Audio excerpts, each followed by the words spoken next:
আপনার গাড়িটা একটু স্টার্ট দেন তো।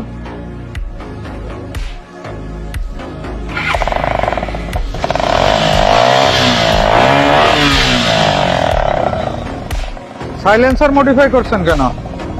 সাইলেন্সার শব্দ দেয় তো একটু ভালো লাগে না। শব্দ ভালো লাগে? আচ্ছা, তারপরে আপনার এটা কি মোটরসাইকেল? এটা সুজুকি মনোটন। তাহলে এটার তো এই সামনের অংশও তো থাকবে না? না স্যার, এইগুলো সামনে আলাদা করে লাগানো হয়েছে। না, আপনি তো এটা লাগাতে পারবেন না, লাগাতে পারবেন না। যাই হোক, আপনি এত ব্যস্ত হয়ে কোথায় যাচ্ছেন, হেলমেট আনলেন না? স্যার আমি তো ইমার্জেন্সি কাজ যাচ্ছি তো স্যার, এই জন্য। তো হেলমেট ভুললেন কেন? এত ইমার্জেন্সি কাজ, আপনি হেলমেট ভুললেন কেন? স্যার গার্লফ্রেন্ড বসে আছে তো রেস্টুরেন্টে, এই জন্য দেখা করতে যাচ্ছে, আমার খেয়াল নাই যে ও ইমার্জেন্সি। যাক, ভালো, আপনি গার্লফ্রেন্ডের সাথে দেখা করতে। তুই চিন্তা করে দেখ ভূপেন, নারী জাতির ছলনায় পড়ে মানুষ কিভাবে ধ্বংস হয়ে যায়।